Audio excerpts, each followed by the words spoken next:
Quels éléments font vraiment la particularité de l'Autriche ? Pays de langue germanique, topographie alpine, opulence avérée, neutralité. Il y a dans ce royaume de l'Est un peu de Suisse, un peu d'Allemagne. Mais au-delà du Tyrol, par-delà les rivières, on trouve à Vienne une histoire différente. Capitale culturelle de l'Europe au crépuscule du XIXe siècle, la ville de Klimt, Freud, Zweig, est un pôle de la pensée, et c'est d'ailleurs dans ces cafés, lieux d'échanges intellectuels fertiles, que naît en Autriche la passion du football. Aujourd'hui, elle s'est un peu assoupie. Quand viendra le réveil ?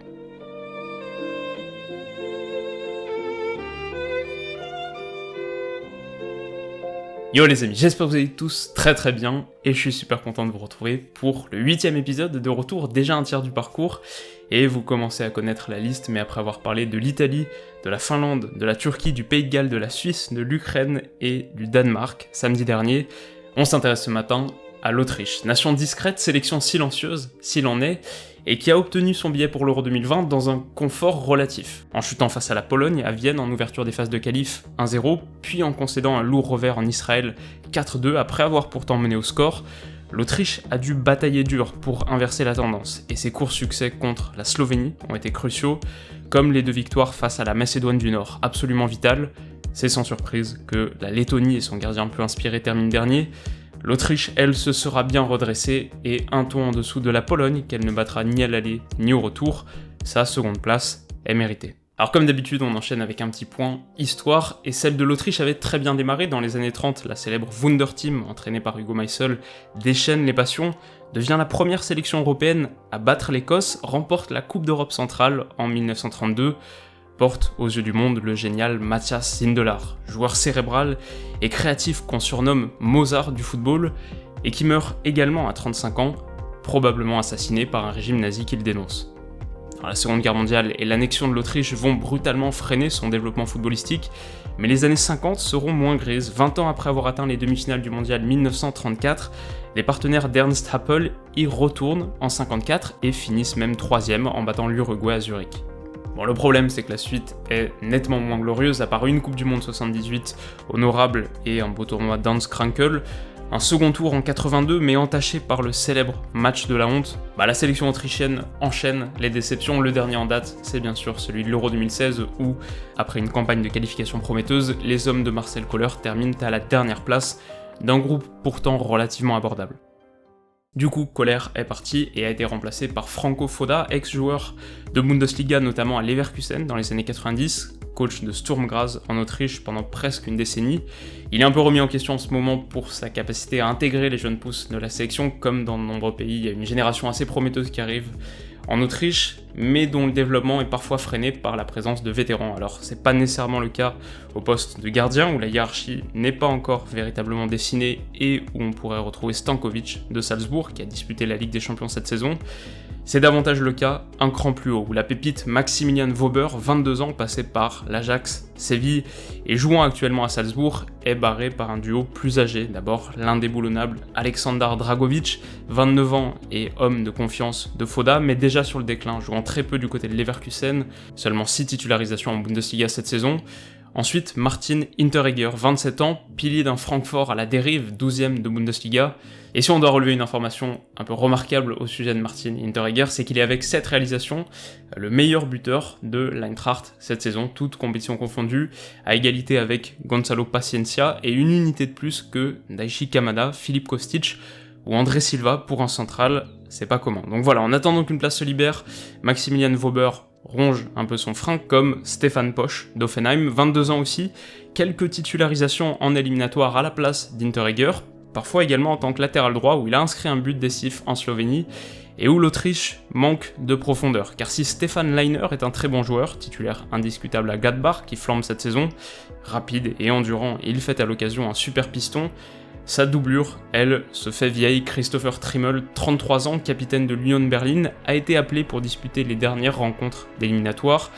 Il peut sans doute jouer un rôle dans le vestiaire autrichien, à noter qu'il exerce aussi en tant que tatoueur. Alors sa femme lui a offert une machine à tatouage en 2015, et il a tatoué d'abord le masseur de l'Union Berlin, puis des coéquipiers, puis même des supporters. Alors c'est un drôle de personnage, devenu pro sur le tard à 22 ans, mais peut-être pas du calibre d'une sélection qui vise les 8ème de finale de l'Euro.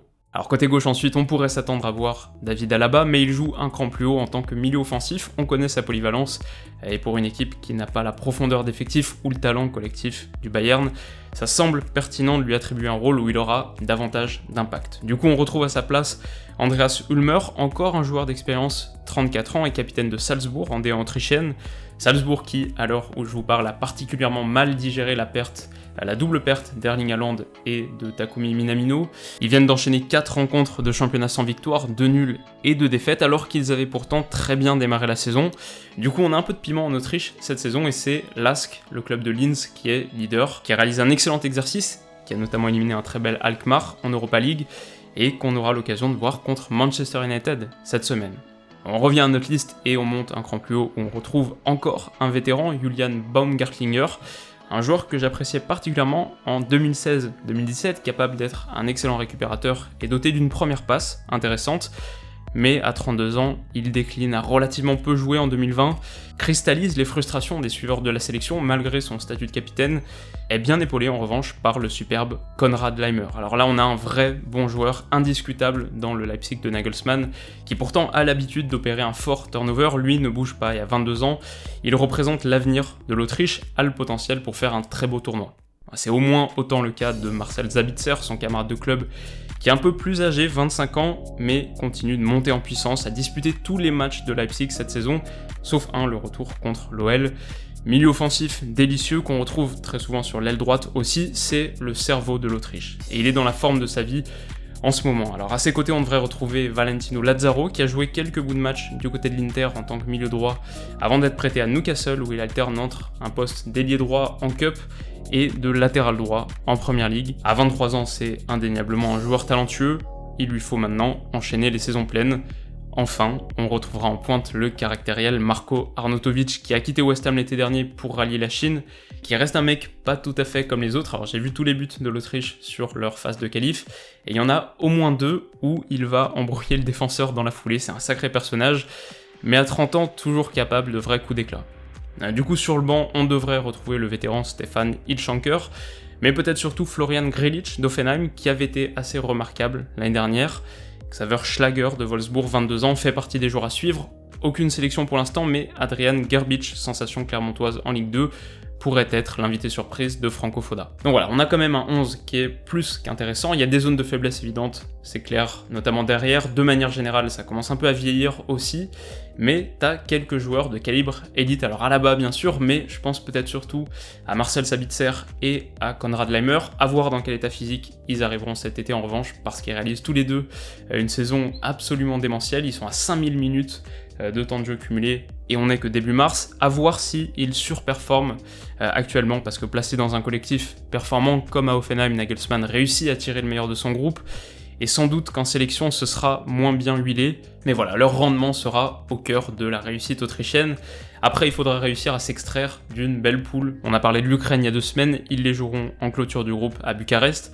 Évidemment, l'ogre ici, c'est les Pays-Bas qu'il faudra aller affronter à Amsterdam, et le 3e membre reste encore déterminé, ce sera soit la Roumanie, et dans ce cas-là, gros danger, soit l'une de ces 4 nations, la Géorgie, la Biélorussie, le Kosovo ou la Macédoine du Nord, mais là, a priori, ce serait plus abordable. Bon, je reste quand même assez mesuré sur mon prono, je sais que les Autrichiens le sont aussi et s'attendent pas nécessairement à grand chose. Selon mon partenaire Unibet.fr, la cote pour que l'Autriche remporte son groupe est à 6, c'est plus que l'Ukraine à 4,50 et c'est beaucoup plus évidemment que les Pays-Bas à 1,45. On attendra de voir le 4e membre du groupe, mais si c'est la Roumanie, ça pourrait être un peu compliqué. Voilà, disons qu'une belle campagne de qualif présage pas nécessairement d'un beau tournoi, c'est l'Autriche elle-même qui l'a prouvé en 2016, mais je suis pas certain que la réciproque soit vraie non plus, et le parcours un peu moyen de la sélection sur ces derniers mois, correct mais pas extraordinaire, loin derrière la Pologne par exemple, ce parcours interroge, sème des doutes, on y verra plus clair bientôt, et je pense que la liste bougera pas mal par rapport à ce que je vous ai mis.